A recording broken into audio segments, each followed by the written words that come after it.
Okay, so I just wanted to do a quick workshop for you on a few modifications, just for anybody that's new to doing the classes. There's some modifications you can do on some of the slightly more difficult poses. So if we're doing a flow, there might be certain positions that you don't quite feel comfortable with. So I'm just going to give you some alternatives.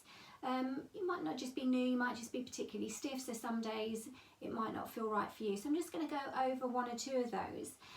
One of the most common ones, people sometimes when you first start out, being on your wrists can be a little bit much when you're going up into downward facing dog. So what you can do is take a towel and just roll it, fold it, whatever feels comfortable for you. So this is just going to take some of the pressure off. Or if you've got a yoga mat, you can roll the yoga mat up at the end. So it's just going to put the wrist in a position. If you take it to the corners, it's just going to lift slightly, so you're just engaging those hands a little bit better. It's also really important to spread the fingers out, because this is going to help you with your balance as well. So you're sort of distributing the weight a little bit better. So if you're coming up into your down dog, that's just going to help a little bit for you. So, and again, in down dog as well, this can sometimes be a little bit much for some people in their hamstrings. And people are sort of very determined to get their legs back, but this can cause the back to sometimes be a little bit arched, and it's actually more important for you to actually flatten and lengthen the spine. So I'd say keep a slight bend in the knees, then start to press away from the hands, so you're starting to make a V shape with the body and you're flattening the back, and that is more important than obviously trying to get those legs and the feet down to the mat. But obviously with practice, the more stretching you do, those legs will start to come back a bit. And always at the beginning of practice, we'll try and sort of get you to bend and walk the feet initially before we start going into a down dog anyway. And going into down dog again, if it really doesn't feel right on your wrist to begin with, the alternative is actually to come on the forearms, which is actually a dolphin pose. So if it really is too much, I have had people that have had spraining injuries in their wrists or even metal plates, so it isn't quite right coming into down dog initially. You can come into dolphin pose instead, so you're just using the forearms and then coming up this way instead. And again, you can still flatten that back and you just might feel a little bit more stable. But we'll try and make sure we're all stretched out in the wrist before we start anything like that anyway. So I'm going to go back into down dog, taking it up. So again, just remembering to press away from the hands, making that V shape with the body. And if you need a bend in the knees, you can have a bend in the knees. Literally stretching out in that pose comes with time. But another position that can sometimes feel a little bit much when you're beginning is from down dog, when you're taking the legs up and we're transitioning into another pose. And quite often in a flow, you bring your knee in and out, or maybe just kick the leg out to step it forward into another pose. And you can use the hand to shuffle the foot if you need to.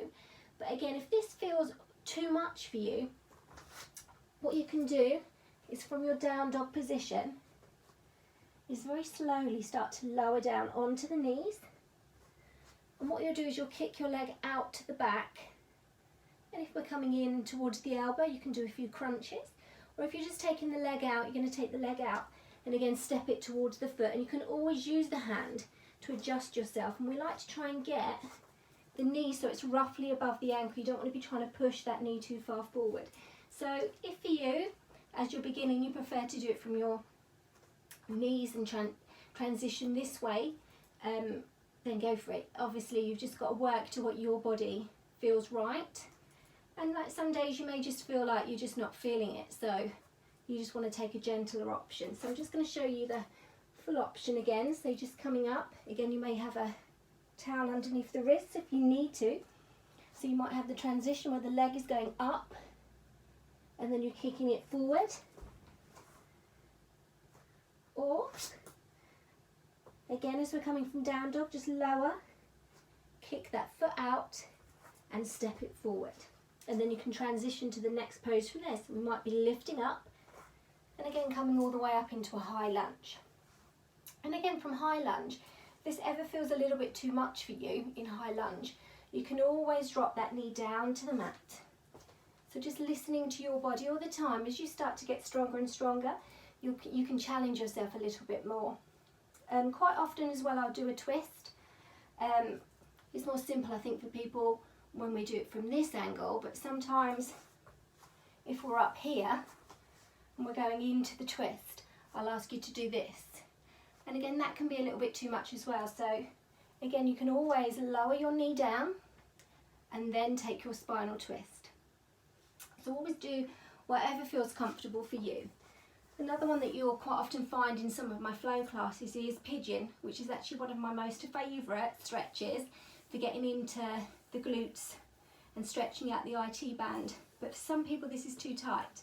So I shall show you the full positioning from here. So quite often you'll kick the leg up and draw the knee down between the hands on the mat. I mean, this is a fantastic pose. But again, you don't want to be hurting your knee. If you're feeling a strain here, this pose is just too deep for you. If it is that you've just got a tender knee, again, you can always just place the blanket under the knee. But what you may be better off doing is bringing yourself down. So you come to the knees, swing yourself round, and it's a very similar stretch. You take the ankle above the knee and lift the leg. And you can just rock from here. So again, you're still getting in to the IT band, but you're just not damaging the knee or pulling any muscles there. So just as a transition point,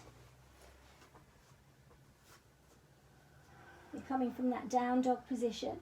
Even if you don't want to kick the leg up, you may want to come down to the knees, circle straight round, and take your variation, that pigeon pose.